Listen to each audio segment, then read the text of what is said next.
We are starting a new series sa atin pong patuloy na pag-aaral ng Gospel of Grace. Ito po ay pinamagatan po nating Trusting God's Grace All the Way. Sabihin nga natin, Trusting God's Grace All the Way. Para hindi sabay-sabay. Sabay-sabay tayo.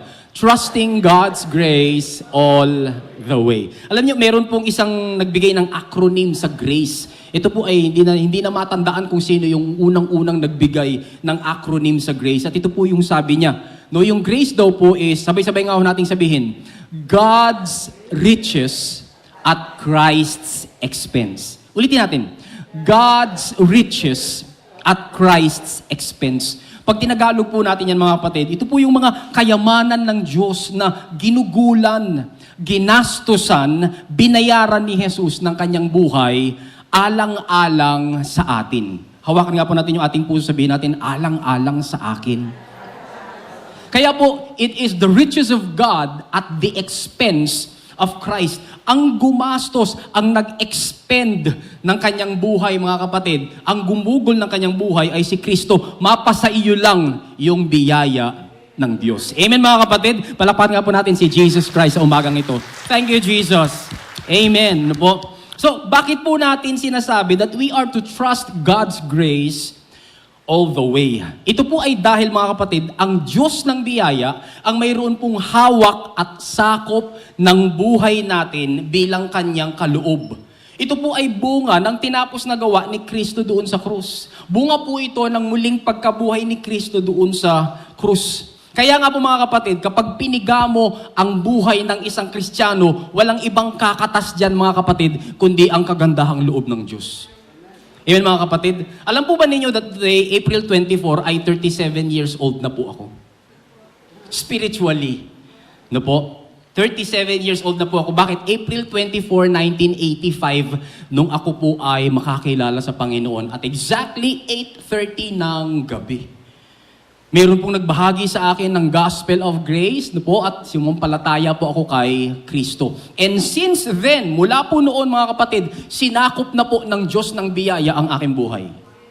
At hanggang ngayon mga kapatid, no po, after ups and downs, lahat po ng mga kasalanan, lahat po ng kakulangan, lahat po ng kakapusan sa aking buhay mga kapatid, ang biyaya pa rin po ng Diyos ang may hawak sa akin. That is why, katulad ko mga kapatid, kayo rin, we are to trust God's grace all the way. Sabihin mo natin, all the way. Aba, teka pastor, may mga nagsasabi kasing cheap grace yan. Yung po ba yung grace na mumurahin? Kaya lang naman po ito, nasabi nilang mumurahin dahil kasi po ito ay libre. Sabihin nga po natin, libre. At bakit naman po libre ang biyaya? Dahil may nagbayad na.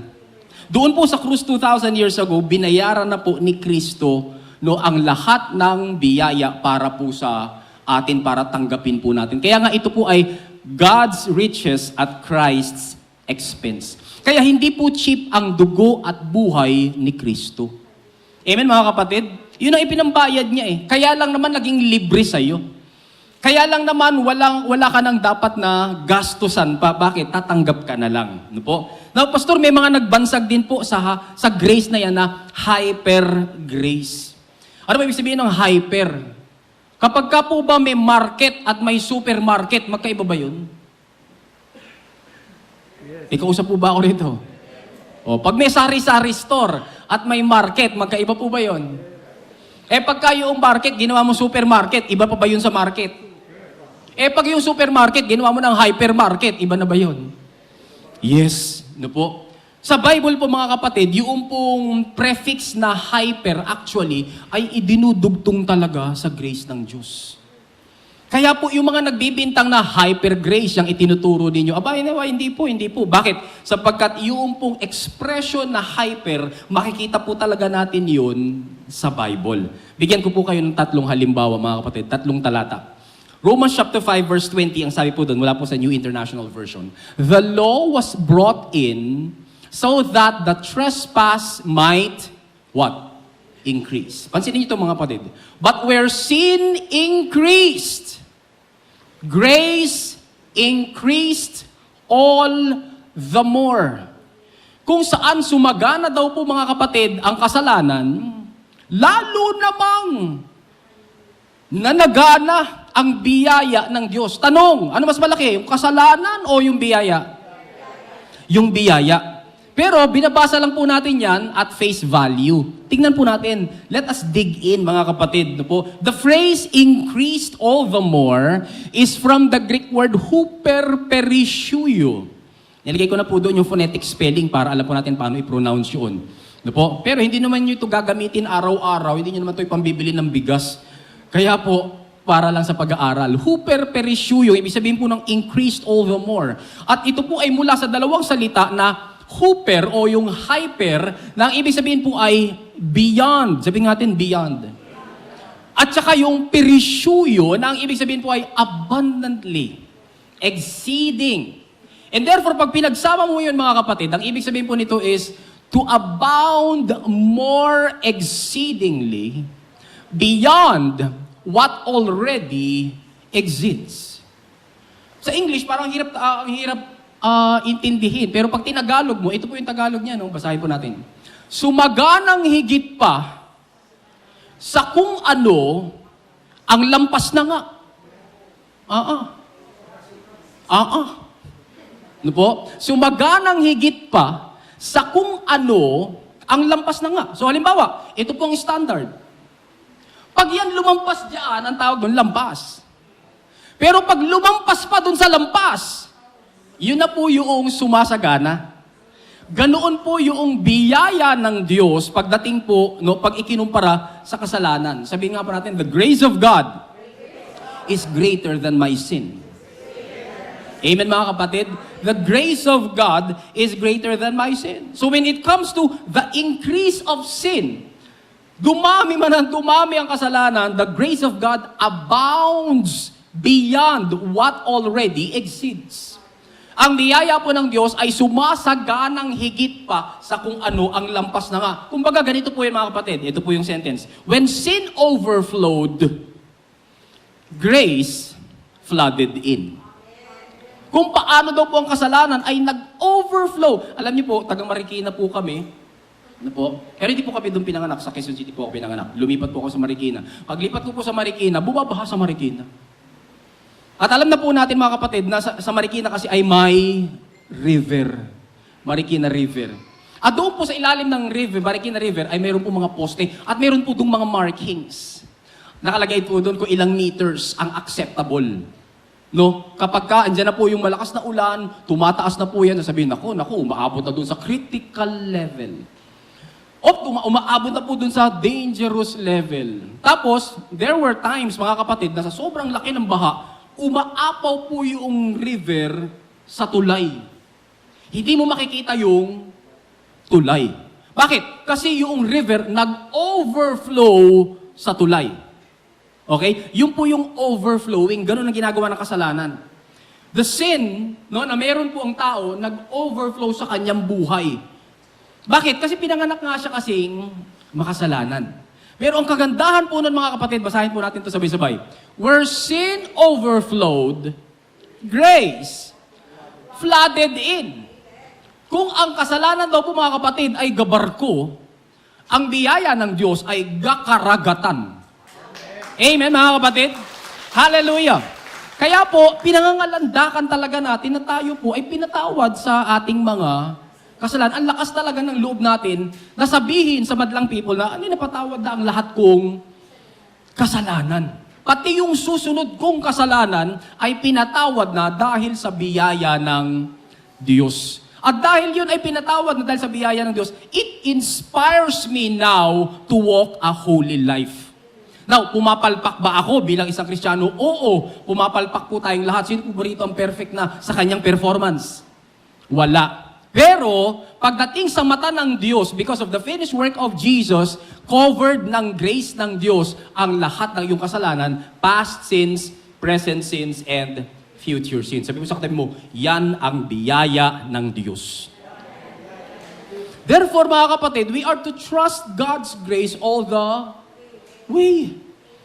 Bakit? Kasi habang nabubuhay ka rin sa mundo ito, dahil hindi ka pa nga perfect yung iyong behavior, kailangan mo talaga ng biyaya ng Diyos. Amen? Pangalawa, tingnan po natin ito mga kapatid, pangalawang talata. Ephesians chapter 2 verse 7. Sabi po doon, in order that in the coming ages, He might show the incomparable riches of His grace. Ano daw po yung riches of God's grace? It is what? Incomparable. Hindi mo siya pwedeng ikumpara ang kayamanan ng biyaya ng Diyos. At ang kagandahan nito mga kapatid, yung kayamanan daw po ng biyaya ng Diyos is expressed in what? In His kindness to us in Christ Jesus. Amen mga kapatid? So si God, hindi lang po siya kontento na sabihin sa yung, I graced you.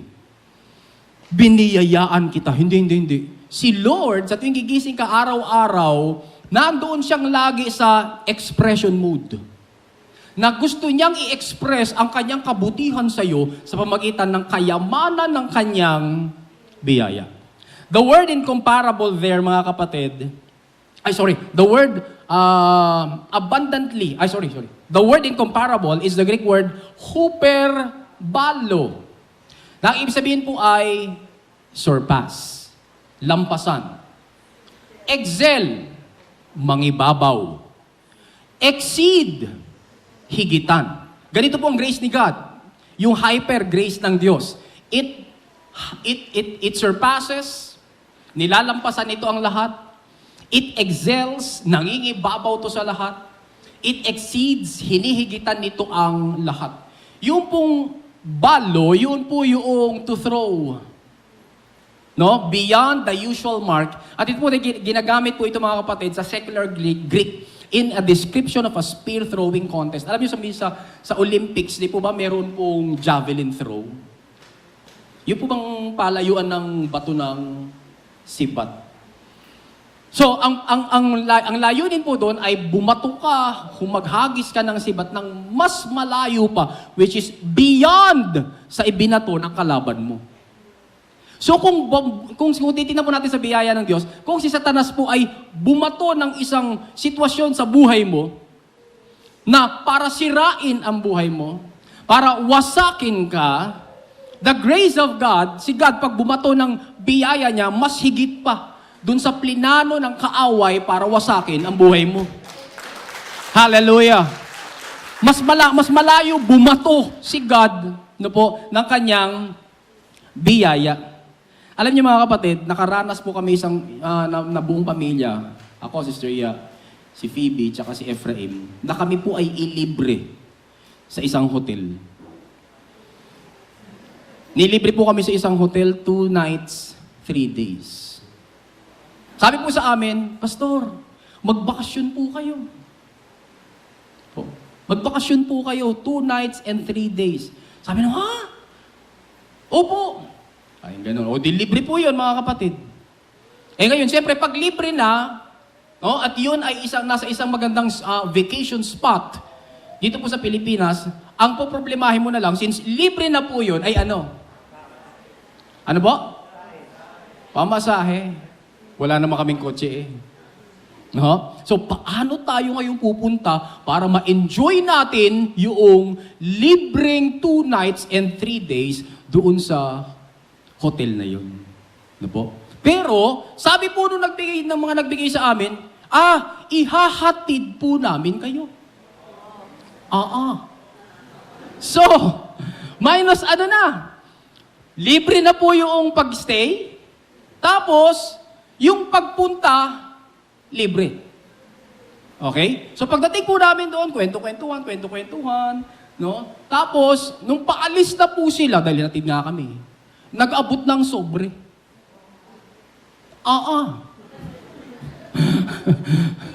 At yung sobre, sabi sa amin, ito naman po, ang inyong pangkain at pampasyal. Sabi mo, sana all. Oo. So, ibig sabihin, sa halip na problemahin mo yung pagpunta doon, sagot na. Sa halip na problemahin mo siyempre may dala ka dapat pocket money. Dahil nga, nandun ka, naka-stay ka doon, alam nga naman hindi ka kumain. So, binigyan po kami. At nang buksan po namin mga kapatid, 10,000. 10,000. for 2 nights and 3 days. Okay? So kami naman po, low maintenance family, saan ba kami kumain? Chowking, Jollibee. Kataasan mga kayo, kumain yata kami ng pizza, kumain yata kami sa Max, no? nung paborito naming manok at chop suey. In short, mga kapatid, hindi po naubos yung ibinigay po sa amin. No? Na, yun po, pagkatapos naman po noong hindi namin maubos, isinauli po namin sa kanila. Okay? Yung sobra. Parang 3,000 lang yata yung nakain namin. Sinuli po namin sa kanila yung sobra. Hindi ko na matandaan kung tinanggap ba nila o hindi. Anyway, biyaya pa rin. Ano po? Tapos, sabi namin, pagkatapos na ng 3 days, edi, uwi na tayo. Ano po? Biglang nagsabi sila, Pastor, susunduin namin kayo dyan. So, hindi lang kami nakabilit sa hotel, hindi lang kami may pangkain, may pampasyal, hinatid, kundi sinundurin. In short, hyper. Kaya nung nandun po kami sa lugar na yon, no, sa loob ng 3 araw, wala po kaming ibang sinabi kundi sa ting kakain kami. Pagkatapos ng prayer, Lord, praise God. Sa lahat po, ang bait-bait naman nila. Ang bait naman. Namamasyal kami, halimbawa, doon sa magandang pasyalan. Ang bait-bait naman nila. Purihin ng Diyos. Ang bait naman nila. Purihin ng Diyos. Ang bait naman nila. Ang bait naman. Ewan ko kung ilang beses namin sinabi na purihin ng Diyos at ang bait nila. Bakit? Kasi naranasan po namin for 2 nights and 3 days, hooper, balo. Yung po bang bumato ka, no? Na kung ikaw ay bumato, magbabayad ka dun sa hotel. Pero since ang Diyos ng biyaya ang bumato, walang bayad yung hotel. Yung bang dapat kumain ka, na libre ka, na ikaw ang gagastos, pero dahil nagbigay ng pocket money, ay wala ka ng ginastos, kain ka na lang ng kain. Yun bang dapat pumunta ka doon at pagsita ka, no? O kaya sumakay ka by your own means, mga kapatid. Pero yung sabihin, iyahatid kayo at susunduin kayo, that is hooper balo. Kaya lang, sabi mo sa katabi mo, natapos. How you wish, how you wish, mga kapatid, na hindi lang yun 2 nights and 3 days. How you wish, mga kapatid, that it could have continued all the way. Amen? Yung bakasyon hanggang doon, hanggang sa ikaw ay 88 years old na. Na libre ang lahat. But you see, that is not the real world. In this real world, mga kapatid, no, even po yung mga magagandang bagay, however happy you are, mga kapatid, they end. Okay? Ang kagandahan doon, mga kapatid, kung paano kami nagsasabing, praise the Lord, ang bait naman nila. Praise the Lord, ang bait naman nila. Pinapaalala sa atin ng Diyos ngayon that there is siya, na nag-i-exist siya na ating Diyos, na kaya po tayong suplayan ng higit pa sa lahat ng ating pangailangan. Not for 2 nights, not for 3 days, but eternally. Hallelujah! Hindi 2 gabi. Hindi ka, kapatid, paggising mo sa isang araw, no, na pag huminga ka ng hangin na libre. Amen, mga kapatid. Kaya sabihin mo na lang, Lord, salamat po, humihinga ako. Salamat po, ang bait-bait mo naman. Kakain ka kahit na tuyo yan, pero kakain ka. Sabihin mo na naman sa Panginoon, Lord, ang bait-bait mo naman. Kung paano kami, pamilya, nagsabing, ang bait-bait naman nila, ang bait-bait naman nila, ang bait-bait naman nila. Dapat tayo po ng mga anak ng Diyos na nakakaranas po ng hyper grace ng Diyos, ng hooper balo, ay hindi po natatapos sa pagsasabing, Lord, ang bait-bait mo naman, ang bait-bait mo naman, ang bait-bait mo na naman. Kakain na naman kami, Lord, ang bait-bait mo na naman. Lord, mamamasyal na naman kami buong pamilya, Lord, ang bait-bait mo naman. Lord, pinagaling mo na naman ako sa aking sakit at karamdaman, ang bait-bait mo naman. Lord, nagkaayos na po kami ng aking kagalit, ang bait-bait mo naman. Amen, mga kapatid? Sabihin nga po natin sabay-sabay, ang bait-bait mo naman, Lord. Dapat di po tayo natatapos sa pagsasabi nun, mga kapatid. Why? Because the grace of God is hooper.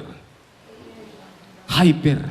Amen, mga kapatid? Pangatlong pruweba, mga kapatid. 1 Timothy chapter 1, verse 14. Sabi po, the grace of our Lord was poured out on me abundantly. along with the faith and love that are in Christ Jesus. Ibinuhos daw po kay Pablo. And we know mga kapatid na hindi lang si Pablo. Sapagkat tayo po mga anak ng Diyos ay pinagbuhusan din mga kapatid ng biyaya ng Diyos abundantly. Amen? Ang kagandahan po sa talatang ito, hindi lang po yung grace ng Diyos ang binuhos sa kanya abundantly. Also the faith and the love that are in Christ Jesus. Yung po word na abundantly doon mga kapatid is the Greek word huper pleonadso. Na ibig sabihin po ay to make exceedingly plentiful. Literally, very numerous. Numerically abundant. Beyond counting what can be counted or what can be numbered. Kahit na bilang, lagyan mo na ng numero, no, hindi matatapos na ikaw, mabibilang mo yung iba't ibang forma at iba't ibang manifestation ng biyaya ng Diyos sa iyo. Ikaw, nung mula nung naging Christian ka kapatid, nabilang mo na ba ang pagpapakita ng kindness ng Diyos sa iyo, ng kanyang biyaya? Hindi mo na mabilang. In fact, sa loob ng isang araw, hindi mo mabilang ang kindness ng Diyos. Praise God. Ano po? Kahapon po, nandun po kami sa 75th birthday ni Brother Bert Palas. Sinurpresa po siya ni Sister Lorna Palas. Brother Bert, happy birthday po ulit. Ano po? At doon nakita po, no? Bunso pala si Brother Bert. Pero sa 75 years old ni Brother Bert, matikas pa po si Brother Bert. Nagbabike pa nga yan eh. At nakakatuwa po mga kapatid, nakitang-kita po doon yung biyaya ng Diyos sa kanyang buhay, kung paano in-appreciate din po siya ng mga kapatiran natin sa Tingga. Sabi po ni Sister Jodeline, Tatay Bert, kayo po ang tatay namin sa church. Kayo po ang tatay namin sa church. Amen? There was a time, nung una po ako magpastor, ako ang tumatawag ng tatay sa church. Pero dahil umaabante po yung edad ko, ako na ang tatay.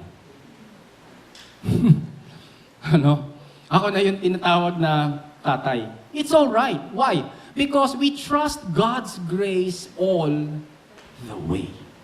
Amen mga kapatid, hindi po nauubos ang forma at manifestation, kapahayagan ng biyaya po ng Diyos sa atin. At dahil hyper po pala ang grace ng Diyos, shouldn't we be trusting God's grace all the way?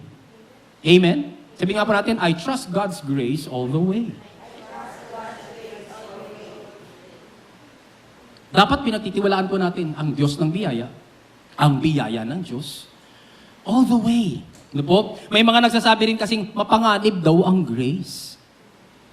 Mapanganib daw ang grace. Bakit? Kasi pagka nag-aral daw ng grace o kaya ikaw ay nananampalatay, nananalig sa Diyos ng biyaya, ikaw daw ay magwawala sa buhay mo. Kasi total, nabiyayaan ka na naman. Hindi po mga kapatid.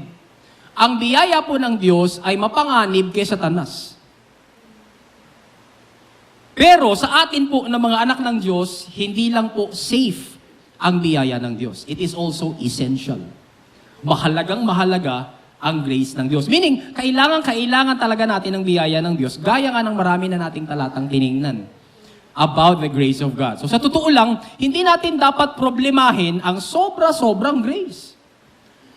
Gaya po nung tinignan po natin last time, no, sa mensahe po natin, grace and obedient, ayon sa Romans chapter 6, verse 14, no, sin will not have any dominion over you because what? You are not under the law, but under grace. Pag nasa ilalim ka raw ng grace, ano ang bunga? Sin will not have dominion over you. So therefore, the more grace na nararanasan mo, then siyempre, the more sin will not have dominion over you. So sino naapektuhan na sobra-sobrang grace? Ikaw o si Satanas? Si Satanas. Bakit? Sapagkat hindi ka na nabubuhay ayon sa kanyang kaparaanan, kundi sa kaparaanan ng Diyos. Amen mga kapatid? Kaya nga po sa totoo lang, hindi natin dapat problemahin ng sobra-sobrang grace. Let the grace of God be poured out in our lives. And we will trust God's grace all the way.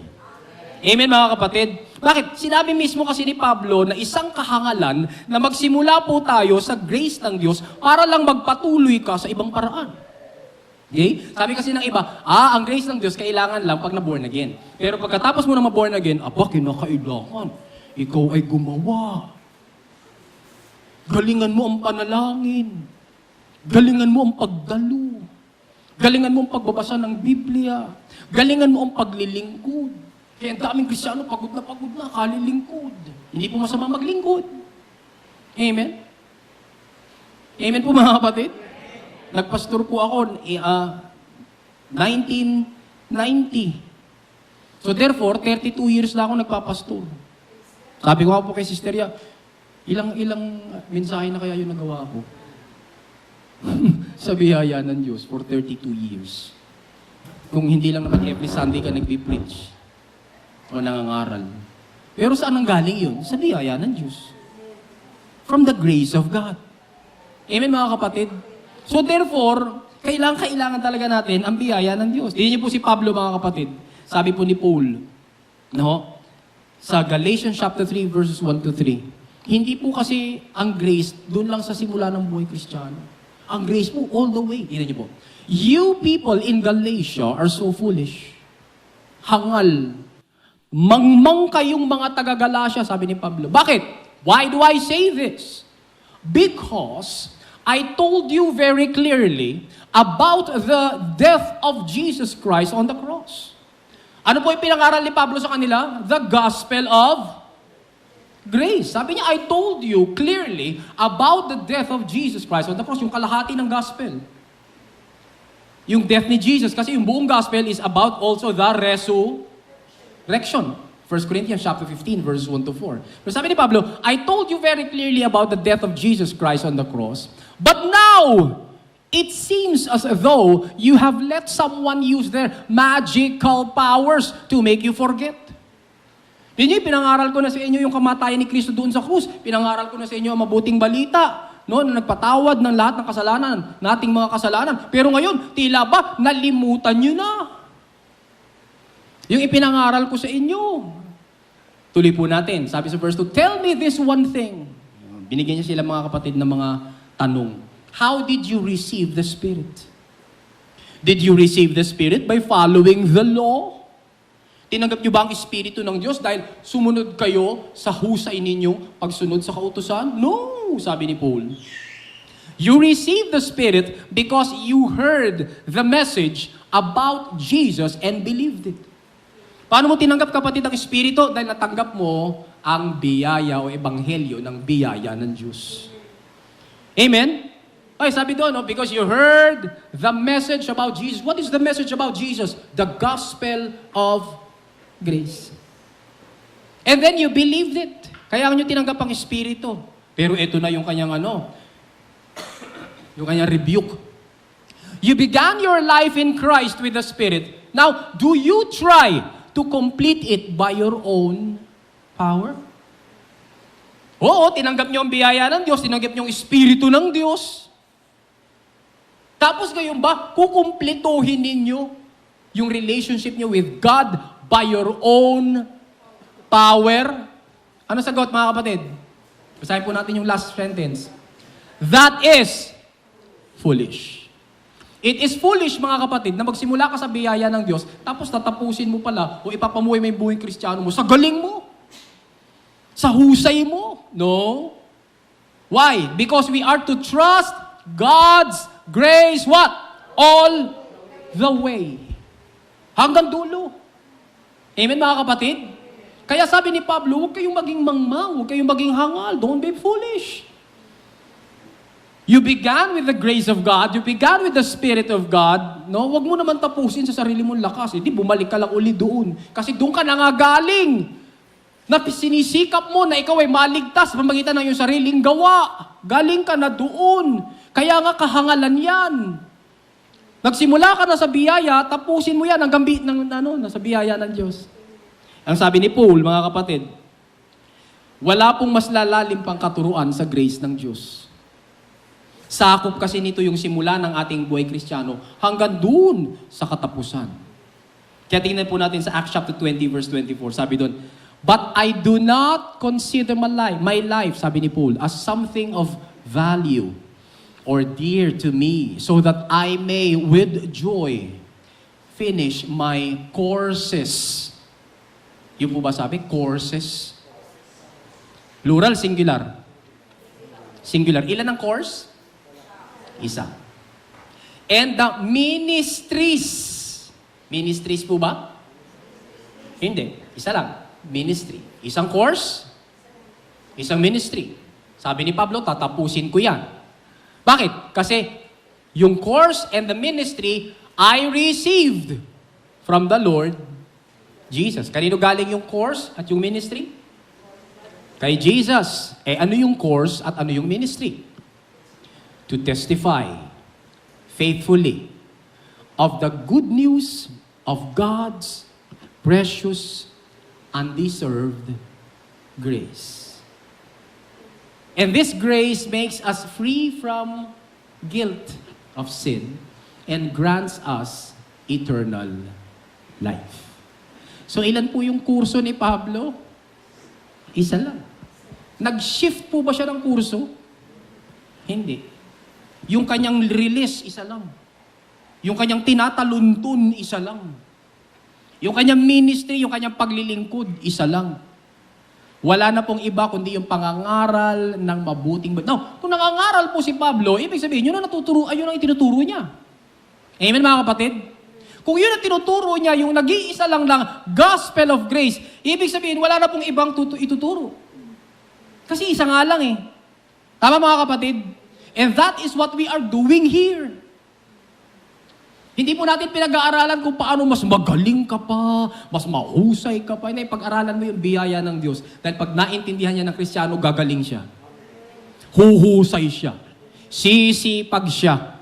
Amen mga kapatid, mas magiging masunurin siya. Kaya nga po yung mensahe natin, graced and obedient. Amen mga kapatid, kung may crisis man siya sa kanyang identity, magiging maayos yan. Bakit? Sapagkat makikita niya kung gaano siya kamahal ni Jesus. Amen mga kapatid?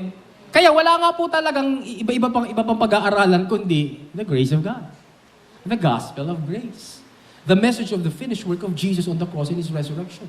Therefore, sa start ng buhay Kristiyano mo, hanggang doon, hanggang tumanda ka na, hanggang kunin ka ni Lord, you are to be trusting God's grace all the way. Kaya yun po yung series natin. Sa mga susunod na linggo, mga kapatid, pag-uusapan po natin, mas lalo natin pag-uusapan, kung paanong magtiwala talaga tayo sa Diyos ng biyaya at sa biyaya na Diyos. Amen mga kapatid? At nakikita po natin kung ano yung mga bagay na hindi dapat pagtiwalaan, na nakakagulo lang sa buhay Kristiyano mo. Baka kasi minsan naglalagak tayo ng tiwala sa kung ano-ano, pero yung pala sa biyaya lang ng Diyos, sapat na. At yun yung mga pag-aaralan natin sa series na ito. Sabi mo sa katabi mo, huwag kang mawala. Huwag ka lang mawawala.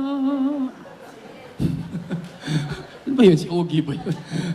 Huwag kang mawawala. Mag-aral tayo mga kapatid. At kung kayo man po ay nasa online, ano pa ginagawa nyo sa online mga kapatid? O, andito na po. Libre na, pumunta na po tayo sa church. Magkita-kita po tayo. Amen mga kapatid? Sapat ang biyaya ng Diyos, mga kapatid. Sa inyo, mga kapatid, na nasa bahay pa rin ngayon at kontento lang sa kaka-online. Sapat po ang biyaya ng Diyos. Halina po kayo dito. Magtabi-tabi na po tayo dito. Amen, mga kapatid?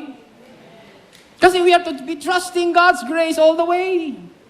Kaya nga po, mga kapatid, sinasabi natin, dahil sa tinapos na gawa ni Kristo sa krus at muling pagkabuhay, ito talaga siya, may hawak talaga ng buhay natin eh. Biyaya lang talaga ng Diyos. Tingnan nyo, samahan niyo po ako sa pagbabasa. Dahil sa tinapos na gawa ni Kristo sa krus at muling pagkabuhay, naranasan mo ang biyaya ng Diyos na sa iyo ay nagligtas. Yan po sabi sa Ephesians 2:8. Ano pa? Dahil sa biyaya ng Diyos, ikaw ay napawalang sala at naging ganap sa harap ng Diyos. Napawalang sala ka ba kapatid dahil sa paghingi mo ng tawad? Napawalang sala ka ba kapatid dahil memorize mo yung lahat ng dapat mong ihingi ng tawad? Hindi. Dahil napatawad po tayo dahil sa biyaya ng Diyos. Hindi dahil sa galing mo. Next, tinawag ka sa pamamagitan ng biyaya ng Diyos. Ano po sabi sa 2 Timothy chapter 1 verse 9? Ano pa? Biyaya ng Diyos. Ang nagpapatibay at nagpapalago sa iyo bilang isang Kristiyano. Hindi dahil sa husay mo, hindi dahil sa sipag mo, kapatid. Biyaya ng Diyos. Ano pa? Sapat ang biyaya ng Diyos upang palakasin ka sa iyong mga kahinaan. Sino po rito ang wala ng kahinaan? Taas ang kamay. Oh, may mga kahinaan po tayo mga kapatid. Ano magpapalakas sa atin? Biyaya ng Diyos. Amen mga kapatid? Kailan mawawala yung kahinaan mo? Ewan ko. Ewan ko, pero wala pa akong inilibing, kapatid, na perfect. Madami na po akong inilibing. And one day, sana hindi muna ngayon, may maglilibing din sa akin. Pero wala pa po akong inilibing na perfect na at talaga sinabing, alam mo, ang Kristiyanong ito mga kapatid, talagang napaka-perfect na po nito. Wala po itong kahinaan. Napaka-perfect po ng Kristiyanong ito, mga kapatid, wala. Sapagkat tayo pong lahat ay ipatuloy na inaayos ng Diyos. Pero, sapat ang biyaya ng Diyos. Ano pa po mga kapatid? Ano mang pagsubok ang daanan mo? May dinadaanan ka bang pagsubok? Biyaya ng Diyos ang nagpapatatag ng puso mo. Hindi po natin minsan alam yung mga pagsubok dinadaanan natin bawat isa sa atin. Tama po mga kapatid? Minsan kulang yung kwentuhan natin, minsan kulang po yung communication natin mga kapatid para ma-share kung ano man po yung mga pinagdadaanan natin. Pero salamat sa Panginoon, alam niya. At sapat ang kanyang biyaya mga kapatid na nagpapatatag ng puso natin.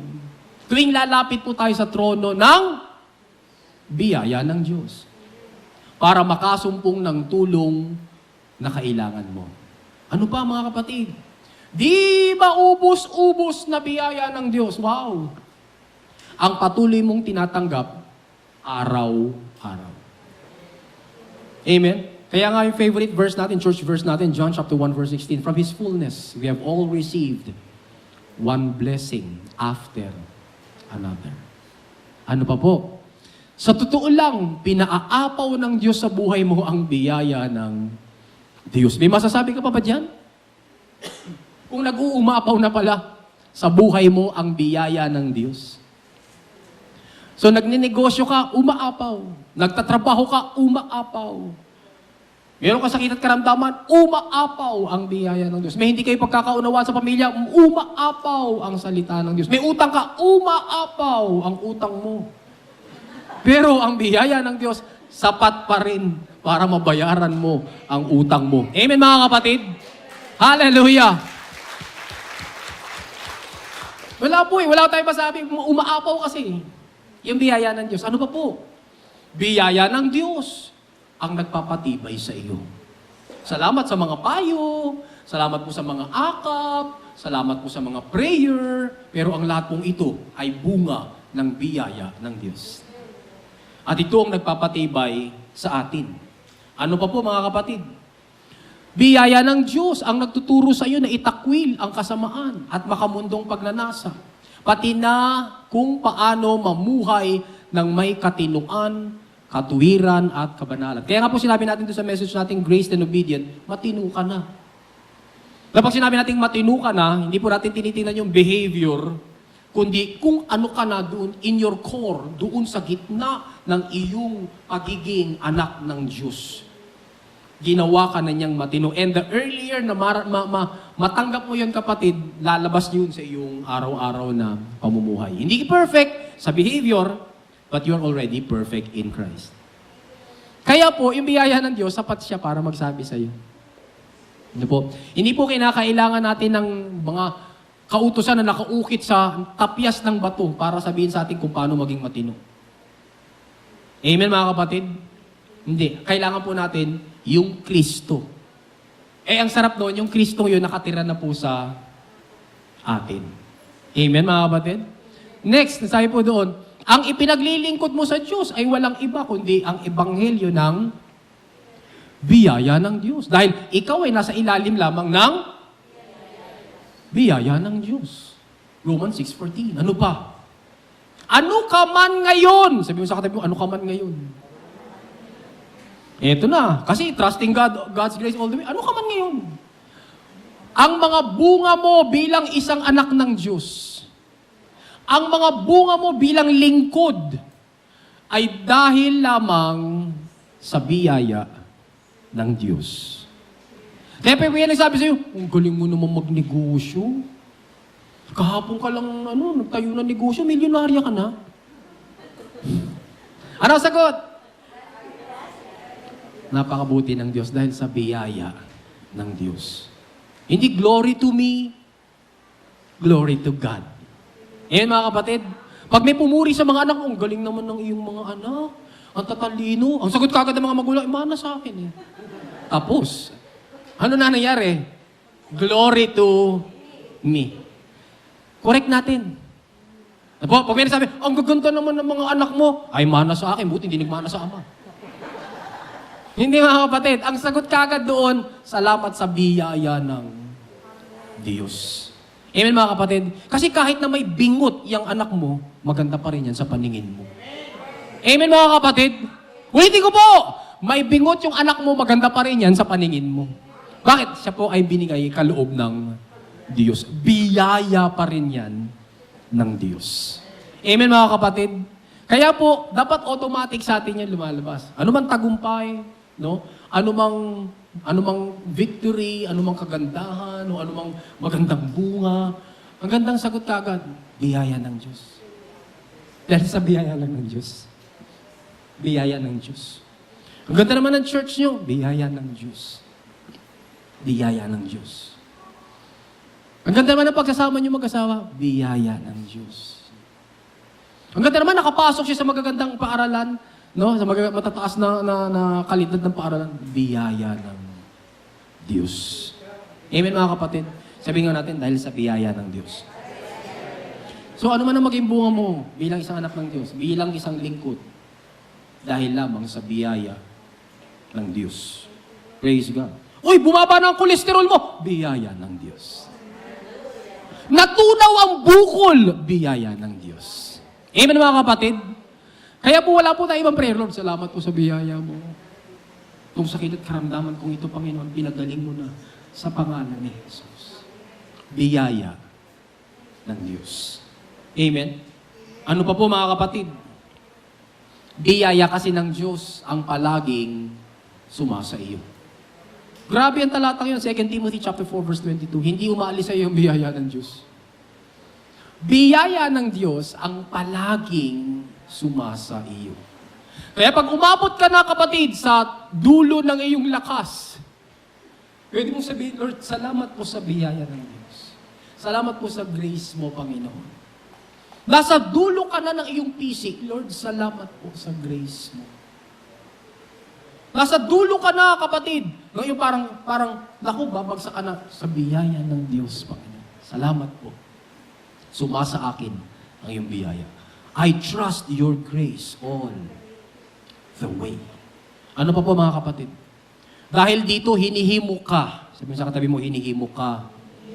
Hinihimok po tayo mga kapatid ng salita ng Diyos na ano? Patuloy lumago sa biyaya ng Diyos. Nandiyan po ang biyaya ng Diyos. Kaya lang, ang kulang po sa atin yung kamalayan. Yung consciousness that there is the grace of God. Amen mga kapatid? Kaya kapag pupasok ka, halimbawa, pinag-usapan po natin yung hotel kanina, magcha-charge ka na, nandun ka na sa loob ng kwarto ng hotel, magcha-charge ka na, meron bang kuryente doon sa kwarto? Yes. Ano lang hinahanap mo? Outlet. Saksakan. Gusto mo ng consciousness, ng kamalayan, kung nasaan ang saksakan ng kuryente. Pero hindi mo na tinatanong, may kuryente kaya? Sapagkat alam mo na may kuryente. Ang hinahanap mo na lang kung paano ako makaka-access doon sa kuryenteng available naman talaga. Amen mga kapatid? Ganon din ang grace ng Diyos. Ang grace ng Diyos, kumbaga sa spiritual na kuryente ng Diyos, available. Ang kulang lang sa ating mga Kristiyano mga kapatid, yung consciousness kung paano natin ma-access, mararanasan, magmamanifest sa buhay natin, yung biyaya ng Diyos. Ay narito ang mga pangako ng Diyos, narito ang mga talata. At iyan ay mga totoo sapagkat hindi po sinungaling si God. Amen mga kapatid? Kukonekta ka lang. Kumonekta ka. Ano po sabi doon mga kapatid? Dahil dito hinihimok ka ng salita ng Diyos na patuloy na lumago sa biyaya ng Diyos. Now, ilan lamang po ito mga kapatid sa maraming talata sa Bible na nag-encourage po sa atin that we are to be what? Trusting God's grace all the way. Amen? Now, kapatid, kung narito ka ngayon o ikaw ay nanonood, wherever you are, sumampalataya ka na ba kay Kristo? Tanggapin mo si Kristo na yung Panginoon tagapagligtas. Nais kitang samahan sa isang maikling panalangin ng pagkilala kay Kristo. Sabihin mo, Panginoong Jesus, Panginoong Jesus, ako po ay isang makasalanan. ako po ay isang makasalanan. Salamat po. Salamat po. Pinatawad mo na Pinatawad mo ang lahat kong kasalanan. ang lahat kong kasalanan. Sa aking pagsampalataya sa iyo, pagsampalataya sa iyo, isinusulat mo sinusulat mo ang aking pangalan ang aking pangalan sa aklat ng buhay. sa aklat ng buhay. Kailanman, Kailanman, hindi mo papawiin. hindi mo papawin. Ako ay ligtas, Ako ay ligtas, hindi dahil sa aking kabutihan, hindi dahil sa aking hindi kabutihan, dahil sa kabutihan mo. kundi dahil sa kabutihan. Salamat po, Jesus. Salamat po, Jesus. Amen. Amen. Amen. Palakpakan nga po natin ang ating Panginoon.